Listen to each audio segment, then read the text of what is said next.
seguro ou obediente? E a passagem está em Romanos 8, versículo 28. É uma passagem que eu amo demais. Sabemos que Deus age em todas as coisas para o bem daqueles que o amam, dos que foram chamados de acordo com o seu propósito. Deste verso podemos retirar várias mensagens do Espírito Santo. Mas hoje eu quero falar algo interessante para você. Olha só. Mesmo quando nós estamos em um lugar de obediência a Deus, geralmente não temos nenhum meio natural de saber com certeza se estamos certos ou errados. Não temos nada além da fé para nos ajudar a dar o primeiro passo. Talvez só tenhamos certeza de que estamos fazendo a coisa certa depois de a termos feito e olhado para trás, para ver se a graça de Deus estava lá, para fazer com que os nossos esforços produzissem bons frutos. Às vezes podemos estar errados. Este pensamento parece assustador. Então nós pensamos assim: é melhor ficar aqui onde é seguro. Mas meu irmão, minha irmã, se fizermos isso, logo estaremos infelizes caso Deus realmente tenha nos dito para avançar. Fica comigo. Se o nosso coração for reto e fizermos o nosso melhor quando ouvirmos a Deus, Ele nos redimirá e honrará os nossos passos de obediência. Se avançarmos na confiança de uma criança para obedecer ao que cremos em nosso coração que Ele nos disse para fazer, mesmo que esta decisão esteja errada, Deus pegará esse erro e fará com que ele coopere para o nosso bem. Tá pegando a chave? Eu sei que isso é verdade porque é o que diz em Romanos 8, 28, que todas as coisas cooperam para o bem e se encaixam no plano de Deus para aqueles que são chamados segundo o seu propósito. Muitas pessoas têm medo de avançar porque acham que se cometerem um erro, Deus ficará zangado com elas. Mas é aí que é tão vital confiarmos no seu caráter para podermos andar pela fé.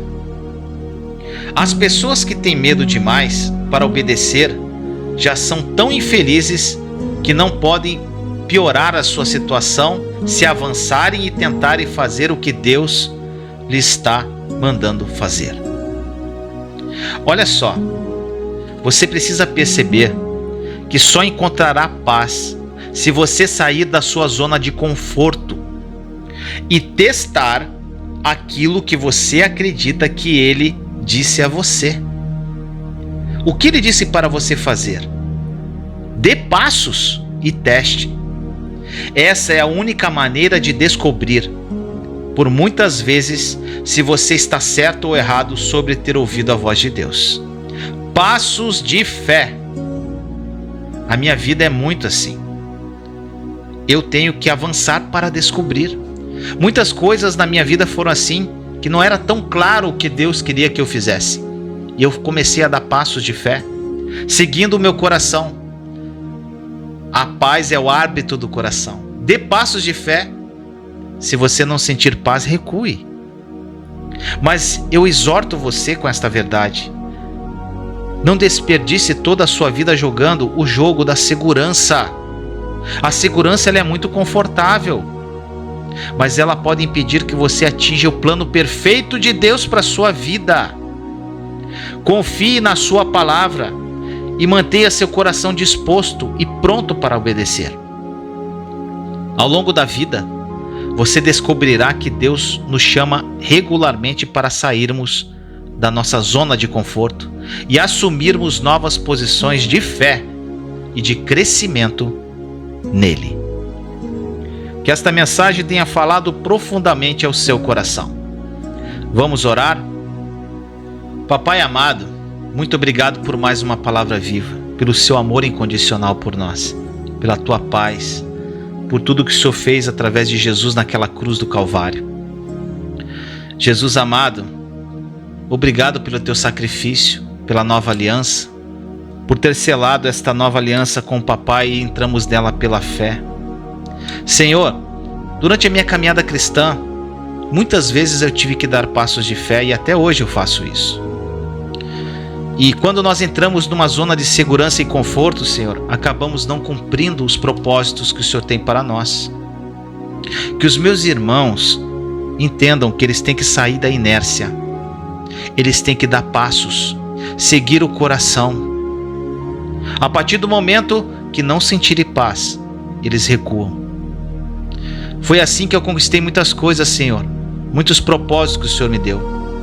Então, papai, que isso seja uma verdade em seus corações. Que eles não desperdicem toda a vida jogando o jogo da segurança. Pois a segurança é confortável, mas ela pode impedir que eles atinjam o plano perfeito que o Senhor tem para cada uma delas. Que eles confiem na sua palavra e mantenham o coração disposto e pronto a obedecê-lo, Senhor. Que eles descubram que o Senhor nos chama regularmente para nós sairmos dessa zona de conforto e assumirmos novas posições de fé e crescermos cada vez mais em Ti. Assim nós oramos em nome de Jesus. Amém. Deus é por você. E a passagem está em Romanos 8, versículo 31, que diz: Que diremos, pois, diante dessas coisas? Se Deus é por nós, quem será contra nós? Meu amado irmão e irmã, Deus é por nós. Agora também sabemos que Satanás está contra nós. E a pergunta que devemos fazer é: vamos concordar com Deus ou com o diabo? Você sabe a resposta. Pare de se opor a si mesmo e de se torturar mentalmente só porque Satanás está contra você. É muito triste dizer, mas às vezes descobrimos que as pessoas também estão contra nós. Satanás nem sempre trabalha sozinho na esfera espiritual, ele também trabalha através de pessoas na esfera natural. Ele ataca a nossa confiança através das coisas que as pessoas dizem ou não dizem. Ele pode fazer com que nos sintamos indignos ou rejeitados por causa das palavras ou das atitudes de outra pessoa. Entenda, se você é uma pessoa firmada em Cristo, sabendo a sua verdadeira identidade, não interessa o que o diabo ou as pessoas pensam ao seu respeito. Não interessa qual acusação o diabo vai fazer. Não interessa o que a pessoa fale a seu respeito. Isso não o atingirá. Agora, eu te pergunto, qual é a importância da opinião das pessoas para nós? Estamos pensando por nós mesmos ou estamos sempre concordando com a opinião de todo mundo? Se a opinião, o julgamento e as atitudes das pessoas para conosco às vezes são inspirados pelo diabo, então devemos resistir ao que as pessoas pensam e dizem, em vez de concordar com essas coisas.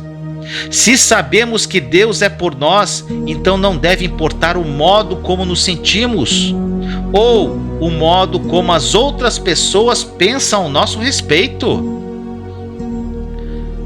Como a Bíblia diz em Romanos 8,31 que eu li, quem pode estar contra nós se Deus é por nós? Se Ele está do nosso lado, o que os outros podem fazer, meu irmão, minha irmã? Em Hebreus 13,6 enfatiza um ponto semelhante. Lá diz assim: podemos, pois, dizer com confiança: o Senhor é o meu ajudador, não temerei. O que podem fazer os homens? A maioria de nós, até certo ponto, precisa ser liberto do medo das pessoas e de se importar demais com o que os outros pensam. A maioria é assim. Quando alguém fala algo, já duvidam da sua identidade. Isso é muito triste. As pessoas que precisam sempre da aprovação dos outros querem desesperadamente que todos olhem para elas, da cabeça aos pés, e digam: perfeito. Quando fazem qualquer tipo de trabalho, querem que todos olhem e digam: perfeito. Em tudo o que fazem, a sua aparência, as coisas que dizem, cada atitude que tomam, elas querem que as pessoas digam: perfeito. Se tentarmos ser perfeitos, iremos nos decepcionar. É algo que não funciona porque você e eu somos seres humanos imperfeitos. Mesmo se pudéssemos manifestar a perfeição, algumas pessoas ainda ficariam insatisfeitas, simplesmente porque são pessoas infelizes, que nunca ficarão contentes com nada, até mudarem as suas próprias atitudes. Nós precisamos ser confiantes no fato de que Deus nos aceita com as nossas imperfeições. Embora Ele continue a trabalhar em nós para nos tornar mais semelhantes a Cristo, não temos de nos esforçar para ganhar a sua aprovação ou a aprovação dos outros. Se Deus é por nós, e Ele é, não precisamos temer ninguém que possa estar contra nós. Que esta palavra tenha falado profundamente ao seu coração. Vamos orar? Papai amado, oh glória, o Senhor é por nós. O Senhor é por nós. Nós sabemos também, Senhor, que nós temos alguém contra nós, Satanás. Mas ele foi derrotado na cruz por Jesus. E nós somos livres em Cristo. Temos uma verdadeira identidade, uma nova identidade santa, inculpável. Que isso seja uma revelação nos corações, Senhor. É muito triste, mas nós sabemos que existem muitos cristãos que ainda não tiveram essa revelação. Eles não são confiantes em si mesmos, porque não conhecem quem eles são em Cristo verdadeiramente. Que isso seja um foco de vida, buscar a sua verdadeira identidade, Senhor. Papai, continue trabalhando em nós, para que a cada dia nos tornemos mais parecidos com Cristo.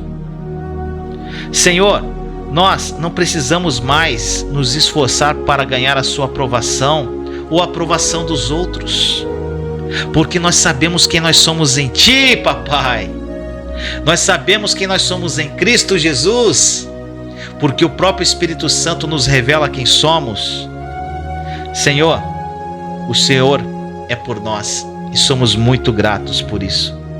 E não precisamos temer absolutamente ninguém que possa estar contra nós.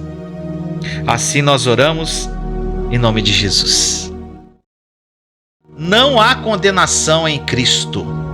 E a passagem, Romanos 8:1, que diz: portanto, agora já não há condenação para os que estão em Cristo Jesus.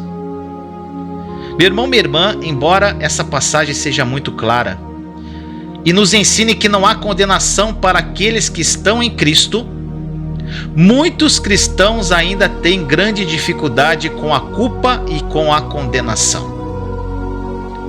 Por causa do nosso amor por Deus, queremos fazer o que é certo. Mas há momentos em que andamos na carne, em vez de andarmos no Espírito, e cometemos erros. Pecamos e fazemos escolhas erradas. E quando percebemos que pecamos, devemos nos arrepender rapidamente e completamente, dispondo-nos a nos afastar do pecado e a fazer o que é certo com a ajuda de Deus. Quando nós nos arrependemos e conversamos com Deus sobre esta situação, não devemos continuar a levar o fardo pesado da condenação. Jesus nos libertou tanto da iniquidade quanto da culpa. Quando nos arrependemos de coração, podemos recomeçar, porque esse seu pecado já foi perdoado por Cristo na cruz.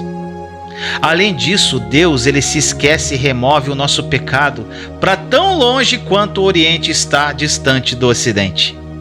Depois leia Salmo 103:12 e Hebreus 10, 17 e 18.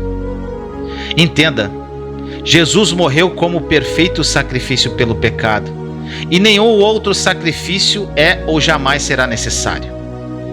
A culpa que sentimos quando pecamos geralmente é a nossa maneira de sacrificar, vamos dizer assim, de pagar pelos pecados que cometemos. Pensamos que se nos sentirmos infelizes e não nos permitirmos desfrutar da vida, nosso sentimento de condenação ajudará a equilibrar a balança da justiça. Meu amado irmão, minha amada irmã, esse tipo de pensamento está totalmente errado. A culpa é um fardo invisível que nos desgasta e não nos faz bem algum. Ela impede o progresso e nos torna incapazes de ter uma comunhão adequada com Deus, porque devemos nos aproximar dele em fé e com confiança, e não com medo e culpa. Algumas pessoas são literalmente viciadas em culpa. Elas não se sentem bem se não se sentirem erradas. Conhece alguém assim? Ou você é assim? Eu já fui assim um dia. E Deus me ensinou a usar a minha fé para viver livre da culpa e da condenação. Ou nós acreditamos que Jesus pagou o preço pelos nossos pecados completamente, ou acreditamos que precisamos acrescentar o nosso sacrifício ao dele, o que logicamente é incorreto. E nesta passagem de Romanos 8:1, ela nos instrui a andarmos segundo o Espírito, não segundo a carne. E uma das formas de fazer isso é lidar com os nossos pecados do jeito que o Espírito Santo nos diz para fazer, que definitivamente não é nos arrependendo e depois nos sentindo culpados. Deus promete que Ele é fiel para perdoar os nossos pecados e nos purificar deles se nos arrependermos e os admitirmos. Isso está escrito em 1 João 1:9. Deus, Ele nunca faz nada pela metade. A obra de Jesus na cruz está consumada. Portanto, comece a desfrutar da libertação da culpa e da condenação que está disponível a você. Não acredite nos seus sentimentos mais do que acredita na palavra de Deus. Vamos orar? Papai amado, muito obrigado por mais um dia que o Senhor nos dá, pelo teu amor, pela tua graça, pela tua paz. Jesus amado, hoje falamos sobre condenação. Muitos dos meus irmãos e irmãs que estão aqui hoje estão vivendo sobre a condenação. Mas na sua palavra diz que não há condenação para os que estão em Cristo Jesus. Senhor, que eles tenham essa revelação profunda em seus corações, que hoje somos livres da culpa e condenação, podemos viver vidas extraordinárias, incríveis na Tua presença, desfrutar de uma vida sem limites, com a condução do Teu Santo Espírito. Sabemos, Papai, que o Senhor não faz nada pela metade, e que a obra de Jesus na cruz está totalmente consumada, perfeita. Então, nós escolhemos hoje desfrutar dessa libertação, dessa liberdade em Cristo Jesus, livres da culpa e condenação, que está disponível para todos nós. Senhor, a partir de hoje, que os meus irmãos e irmãs entendam que eles não devem acreditar mais no que eles estão sentindo, mas acreditarem no que a Tua palavra diz. Porque a Tua palavra contém a verdade que nos liberta. Assim nós oramos em nome de Jesus. Amém. Novidade de vida. E a passagem está em Romanos, capítulo 7, verso 6, que diz: Mas agora, morrendo para aquilo que antes nos prendia, fomos libertados da lei, para que sirvamos conforme o novo modo do Espírito, e não segundo a velha forma da lei escrita.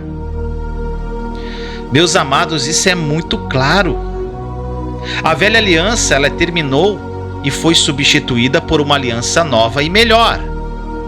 A lei de Deus já não vem até nós em tábuas de pedra, mas é escrita em nosso coração.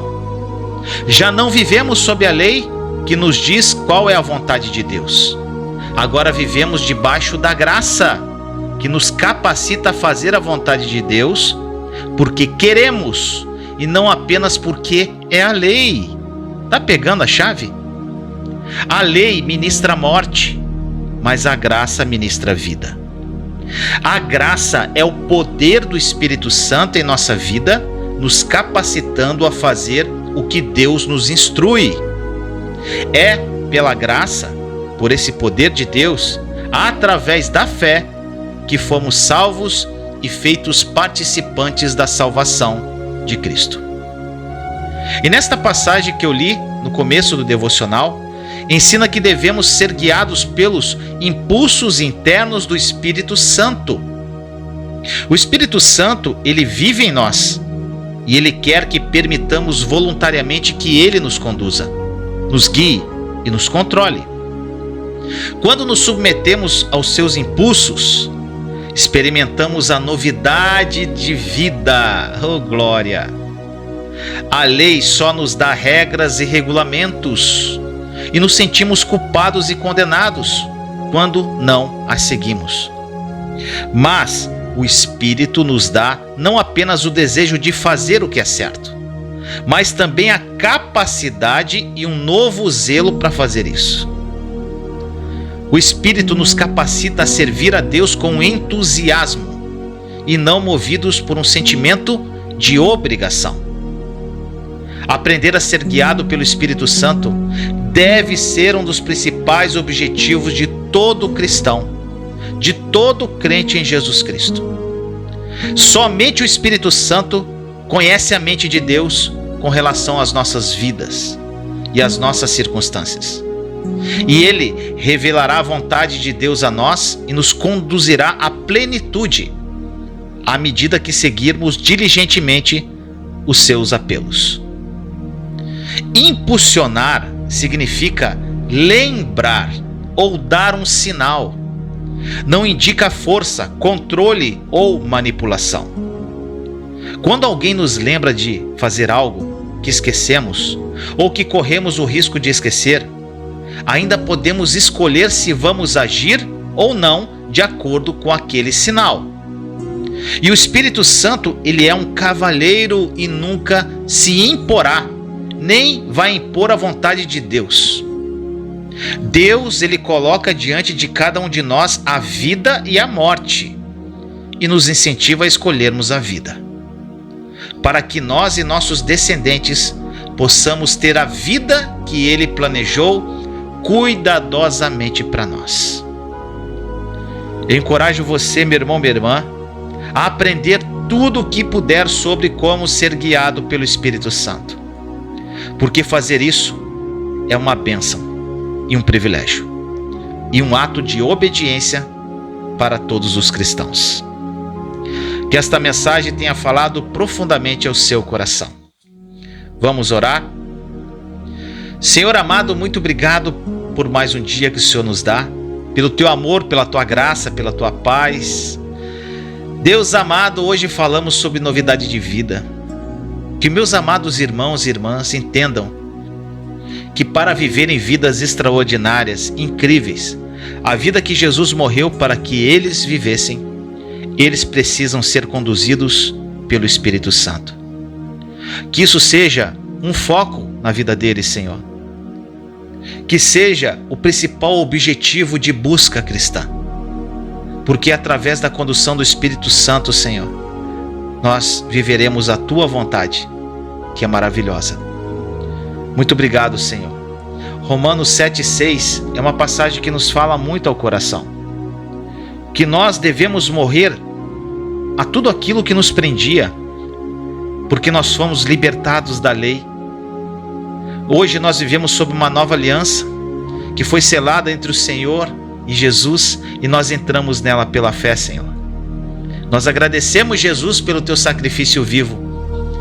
Agradecemos, Senhor, por essa nova aliança, pela tua obra consumada, Jesus.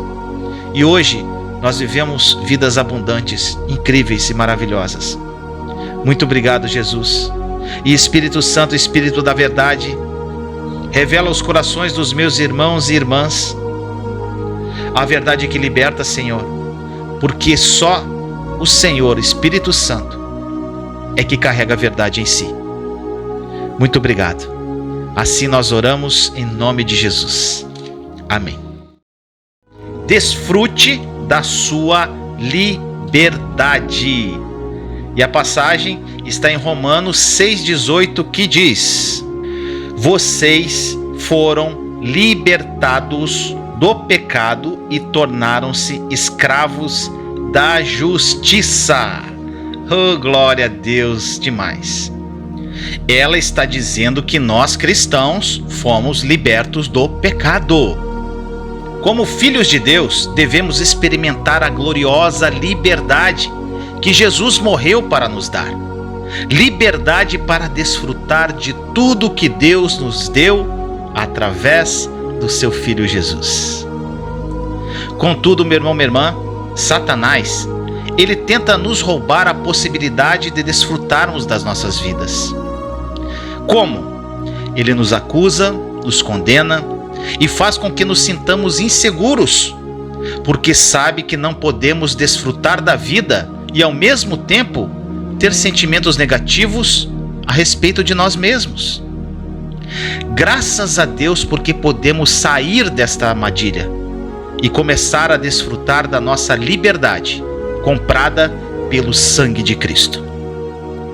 Jesus falou sobre o nosso direito de sermos livres lá em João 8, 31, 32, que ele diz: se vocês permanecerem firmes na minha palavra, verdadeiramente serão meus discípulos e conhecerão a verdade, e a verdade os libertará. Agora eu te faço uma pergunta. Você está desfrutando da liberdade espiritual em Jesus? Ou você está sacrificando a sua alegria por estar aprisionado na mentalidade legalista e rígida de crer que tem que fazer tudo? Se você tem uma vida inflexível, não terá uma vida de satisfação. Pega essa chave.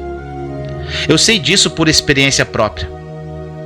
Chegou um momento em que eu tive que encarar o fato de que eu era legalista e inflexível. E embora fosse difícil para mim aceitar essa verdade do ponto de vista emocional, Deus usou isso para me libertar. Entenda que Jesus veio para que tivéssemos vida e desfrutássemos da vida ao máximo até transbordar, como diz em João 10:10. Seguir um estilo de vida legalista nos levará à prática de obras, esforços fúteis, que fazem com que vivamos frustrados. Lembre-se, em Deus não há fardo ou peso. As regras dele, o seu jeito de fazer as coisas, são realizadoras e libertadoras. Jesus veio nos libertar. Sentir-se culpado e condenado a maior parte do tempo não é liberdade. Estar em tormento mental e emocional não é liberdade. Estar triste e deprimido não é liberdade. Eu encorajo você a deixar de lado as limitações e derrotar o legalismo na sua vida e a fazer o seu melhor, começando agora mesmo, para desfrutar da vida de liberdade que Deus disponibilizou para você em Jesus Cristo. Agora eu te pergunto novamente: você já chegou ao ponto em que está cansado de tentar ficar no controle de tudo e governar o mundo? Você está disposto a desistir e pedir a Deus para ajudá-lo? Se você respondeu sim, faça essa oração agora comigo, de todo o teu coração. Repita comigo: Senhor, estou cansado de ser legalista. Papai, estou cansado de ser complicado. Eu desejo apenas ter um pouco de paz e desfrutar da minha vida. a vida que Jesus morreu para que eu vivesse.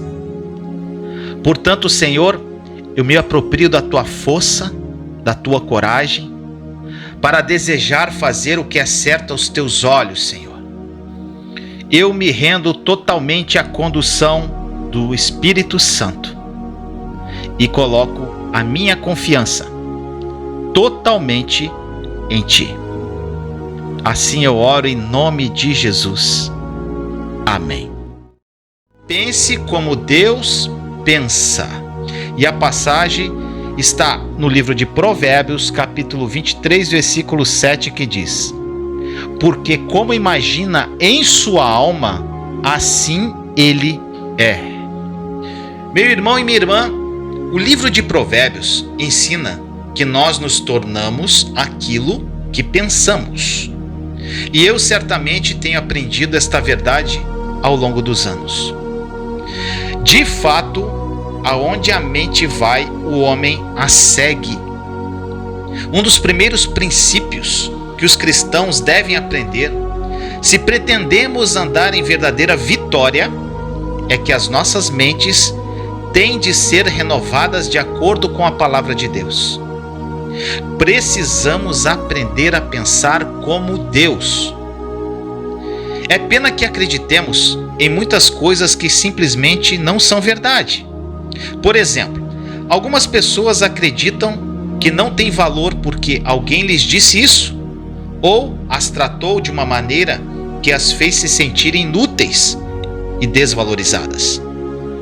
Mas a Bíblia deixa claro que somos tão valiosos para Deus que Ele enviou o seu único Filho Jesus Cristo para morrer e sofrer em nosso lugar, a fim de que pudéssemos ser redimidos dos nossos pecados e ter um relacionamento íntimo com Ele. À medida que nós aprendemos a pensar como Deus pensa, trocamos a depressão e o desespero por uma alegre expectativa. Cremos que Deus tem um futuro maravilhoso planejado para nós, independente de como foi o nosso passado ou de como está sendo o nosso presente. Nós passamos a crer que somos muito abençoados devido ao sacrifício de cruz de Jesus. Quando nós temos pensamentos negativos, nós acabamos tendo resultados negativos. Mas os pensamentos positivos abrem a porta para Deus trabalhar em nossas vidas. Se achamos que somos incapazes de fazer certas coisas, nós nos tornaremos incapazes também. Embora a palavra de Deus diga que podemos fazer qualquer coisa que Deus nos peça, porque a sua capacidade está em nós, conforme diz lá em Filipenses 4,13. Os nossos pensamentos, eles são poderosos a este ponto. Todos nós precisamos mudar o nosso modo de pensar antes que nossas vidas possam mudar. Lá em Romanos 12,2, que foi uma passagem que mudou muito a minha vida, diz que não devemos nos conformar ao padrão deste mundo, mas que devemos renovar completamente a nossa mente para que possamos provar por nós mesmos a boa e perfeita vontade de Deus. Em outras palavras, Deus tem bons planos para nós, mas nós não os experimentaremos se nos apegarmos às velhas formas de pensar. Precisamos derrubar os pensamentos errados e substituí-los por pensamentos que Deus aprova. A mente é o campo de batalha, no qual a nossa guerra contra Satanás é vencida ou perdida.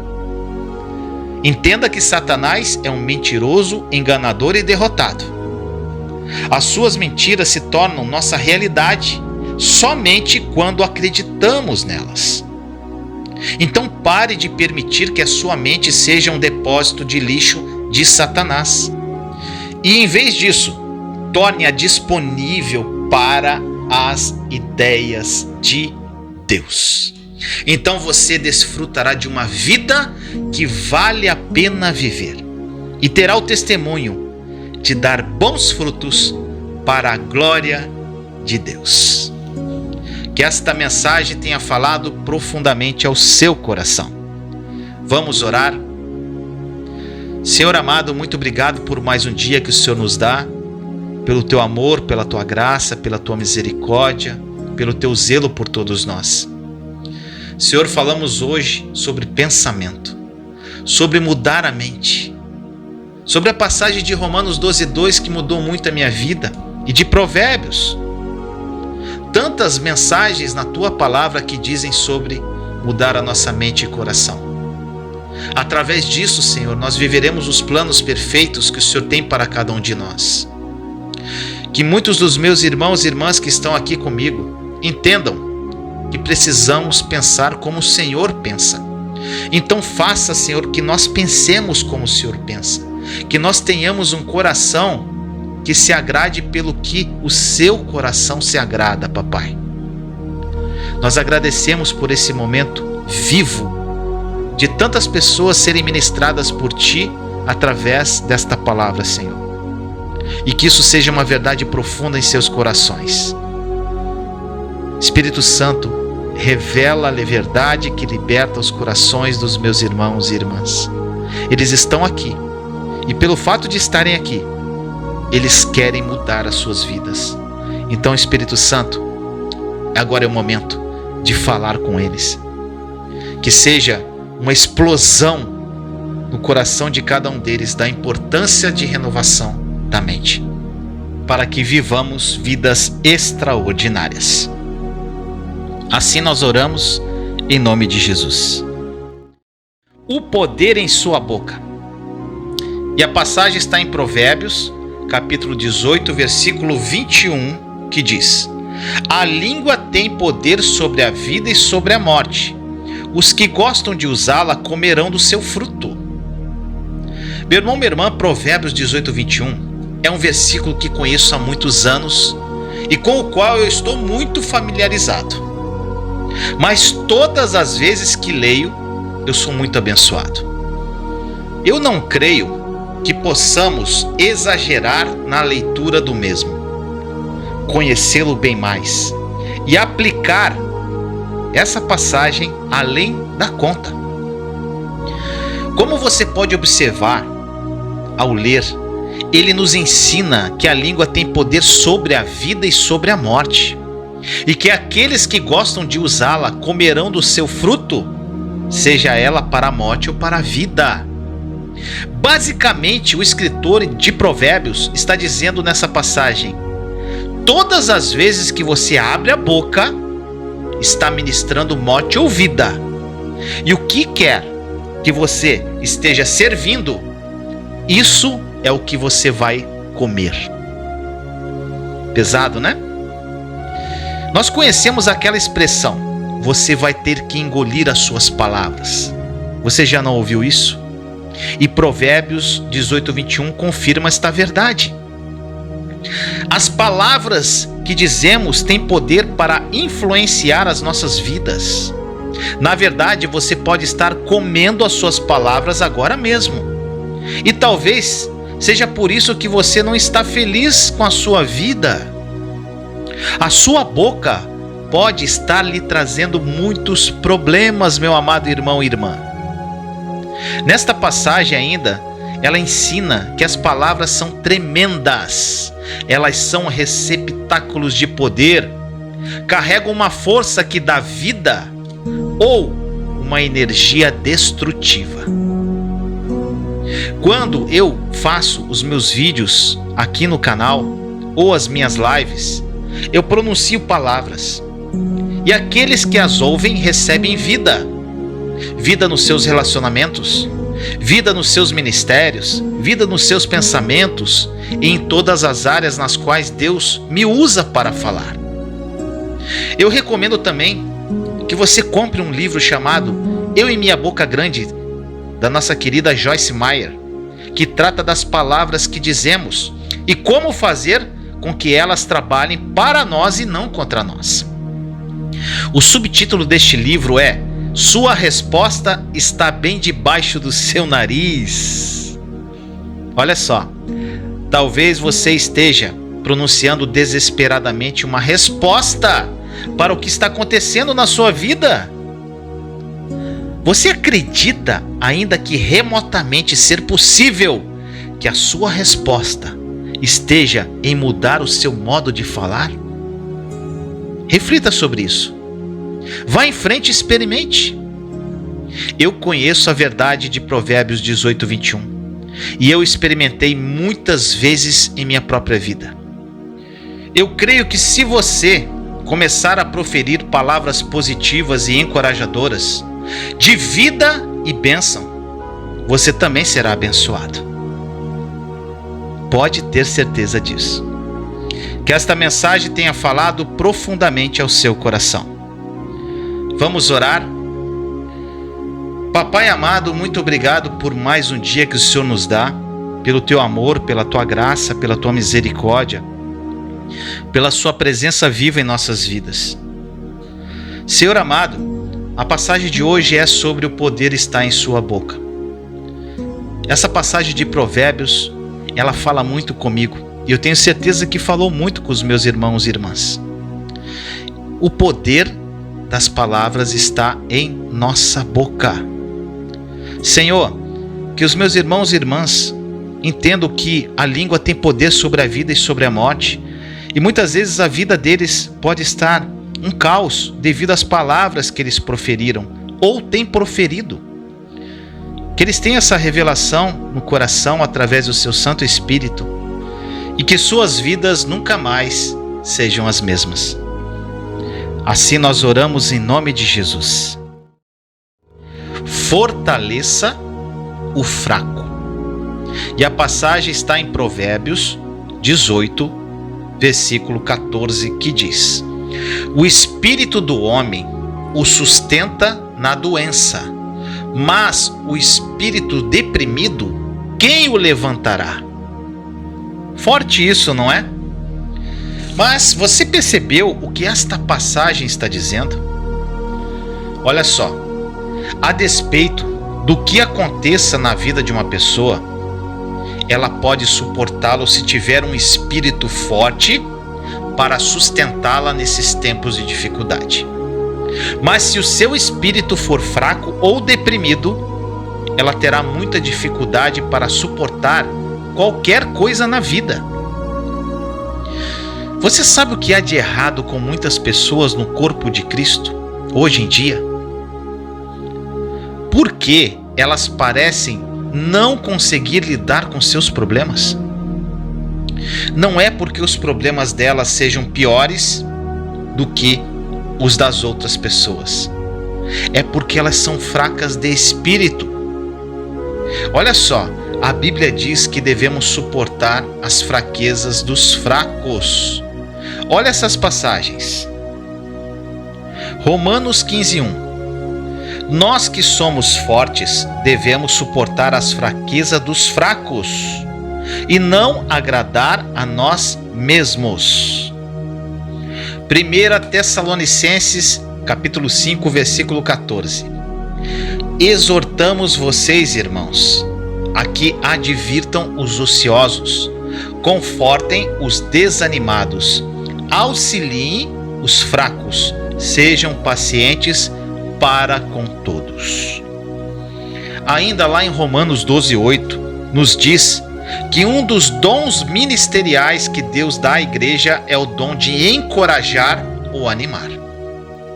Essas pessoas geralmente são fáceis de serem reconhecidas, porque todas as vezes que nos aproximamos delas, fazem com que nos sintamos melhor através das suas palavras e atitudes.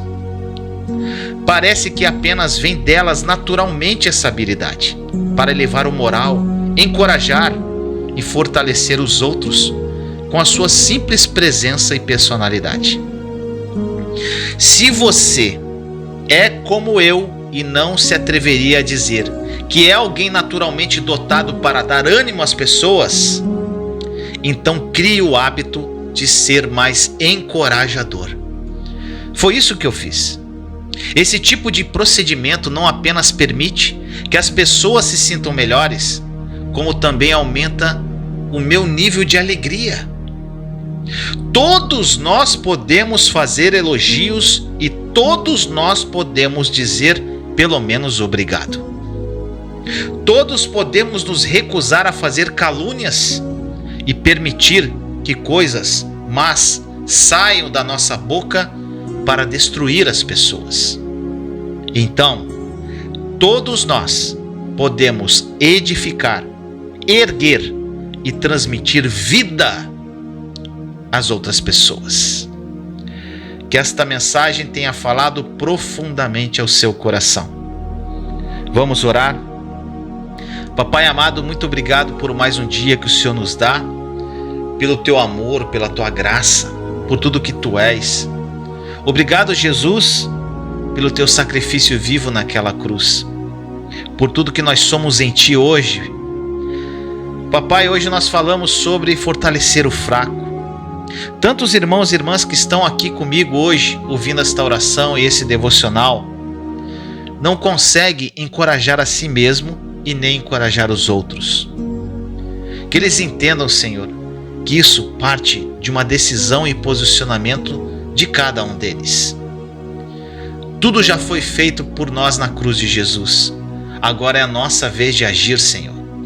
Que eles tenham essa revelação em seus corações, Senhor, e deem passos de fé para fortalecer o fraco e fortalecer a si mesmos. Assim nós oramos em nome de Jesus. Amém. Por que não perguntar por quê? E a passagem está em Provérbios, capítulo 3, versículos 5 e 6, que diz: confie no Senhor de todo o seu coração e não se apoie em seu próprio entendimento. Reconheça o Senhor em todos os seus caminhos e Ele endireitará as suas veredas. Eu amo demais essa passagem. E aqui basicamente é uma passagem que nos encoraja a ter fé em Deus e não em nosso próprio entendimento, em nosso próprio pensamento ou raciocínio. Pessoas que precisam racionalizar, elas têm muita dificuldade com a fé, porque razão não é fé, e sem fé é impossível agradar a Deus, conforme Hebreus 11:6.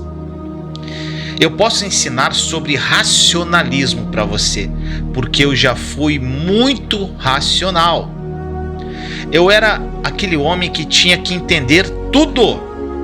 Eu tinha de ter um plano, eu precisava saber não apenas tudo sobre os meus próprios assuntos, como também tudo sobre os assuntos dos outros, até mesmo os de Deus.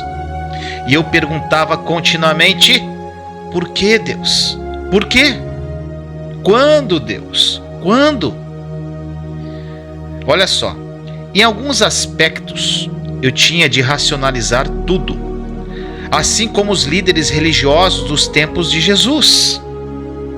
Nós lemos sobre eles lá em Marcos, capítulo 2, versículos 6 a 8, que diz: estavam sentados ali alguns mestres da lei, raciocinando em seu íntimo: por que esse homem fala assim?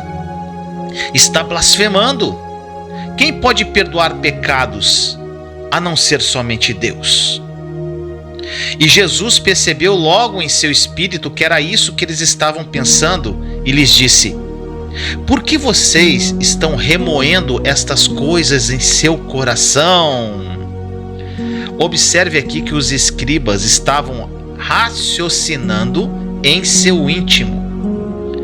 Era como se eles estivessem mantendo um diálogo com eles mesmos. Eu te pergunto, você já manteve um diálogo consigo mesmo? Para falar a verdade, você provavelmente fala consigo mesmo mais do que com qualquer outra pessoa. Pode ter certeza disso. E eu incentivo você a examinar o que você diz a si próprio. Os escribas em Marcos não estavam dizendo aquelas coisas grosseiras em voz alta, mas sim no coração.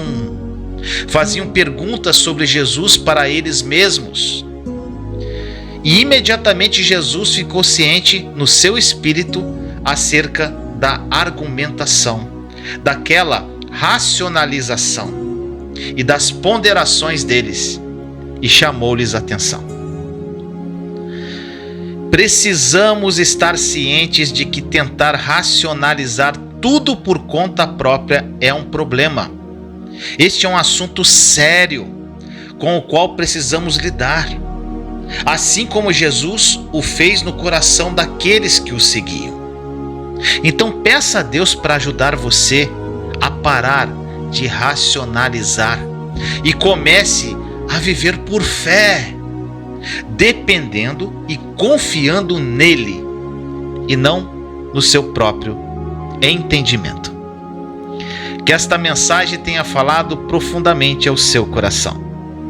Vamos orar? Senhor amado, muito obrigado por tudo o que Tu és em nossa vida, pelo Teu amor e graça, por mais um dia lindo que o Senhor nos dá para honrar e glorificar o Teu santo nome. Papai, quantas vezes na minha vida, na minha caminhada de fé, eu perguntei por quê? Ou quando? Tantos questionamentos que eu fiz a Ti e eu me arrependo muito. Mas naquela ocasião, Senhor, eu não conhecia profundamente a obra consumada da cruz. Eu era um garotinho na fé. Mas hoje eu entendo, Senhor, que não temos que racionalizar nada. Nós precisamos viver por fé e não por vista. Nós precisamos viver conforme diz aqui, na passagem de Provérbios 3, 5 a 6. Confiar em Ti, Senhor, de todo o coração e não nos apoiarmos em nosso próprio entendimento. E reconhecer o Senhor em todos os nossos caminhos, Papai. E o Senhor endireitará as nossas veredas. Senhor, eu sei que tem muitos aqui orando comigo que estão passando por isso. Quantos questionamentos. Que eles entendam, Senhor, que eles precisam olhar para Ti somente, olhar para a cruz de Jesus e entender verdadeiramente o que ela representa em nossa vida. Tudo que Jesus conquistou naquela cruz para nós, tudo que Ele é em nossa vida e tudo que nós somos nele, Papai.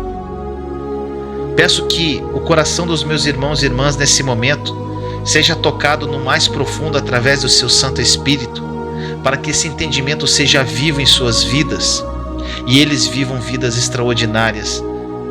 Vivam vidas, Senhor, para glorificar verdadeiramente o Teu santo nome. E vivam vidas com propósito, Senhor. Um propósito vivo, uma chama viva em seus corações. Assim nós oramos em nome de Jesus.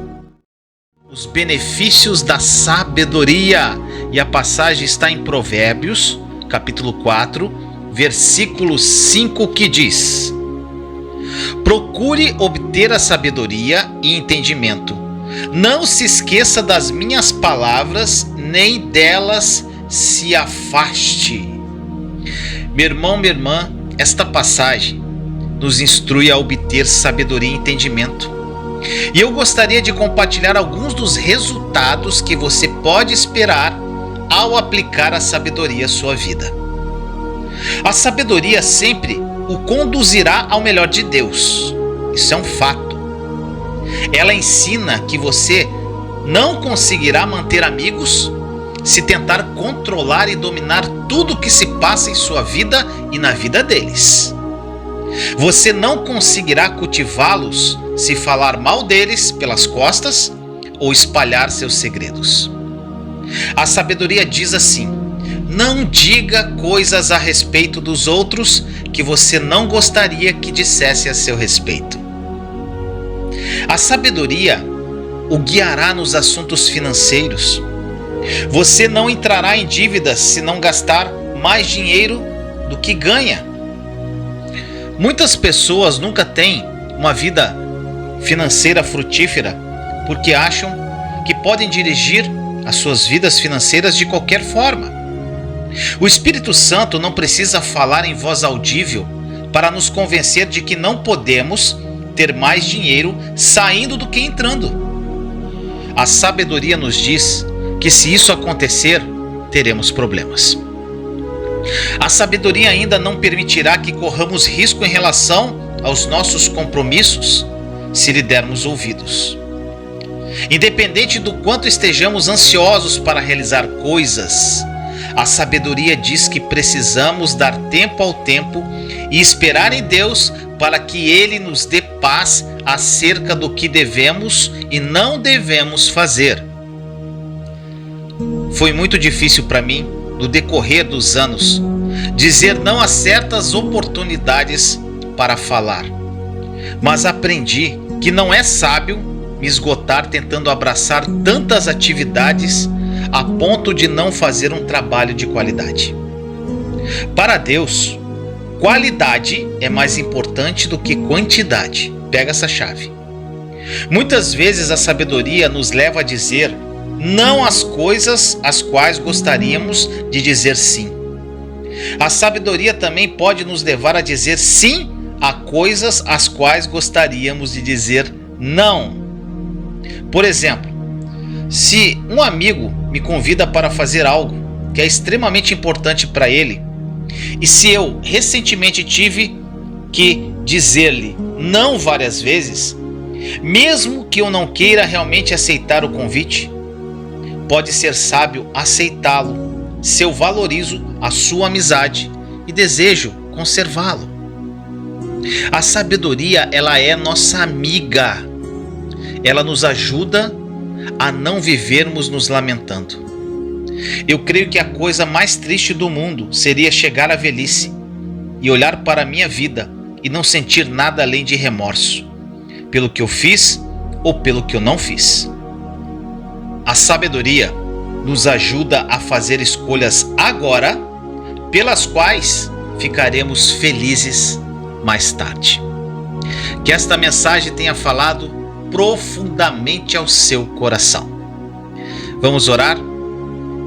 Papai amado, muito obrigado por mais um dia que o Senhor nos dá, pelo teu amor, pela tua graça, pela tua paz, por tudo que tu és, Senhor.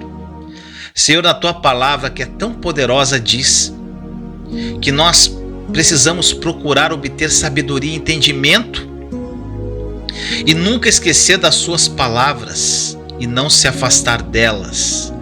Senhor, que isso seja uma verdade poderosa ao coração dos meus irmãos e irmãs, porque sem sabedoria, Senhor, tomaremos decisões erradas, faremos do nosso jeito e não seguiremos a sua vontade. Dirija-nos, Espírito Santo, para que nós possamos agir em sabedoria. Assim nós oramos em nome de Jesus. Amém. Pai nosso que estás no céu, santificado seja o vosso nome. Venha a nós o vosso reino. Seja feita a vossa vontade, assim na terra como no céu. O pão nosso de cada dia nos dai hoje. Perdoai as nossas ofensas, assim como nós perdoamos a quem nos tem ofendido. E não nos deixeis cair em tentação, mas livrai-nos do mal. Amém.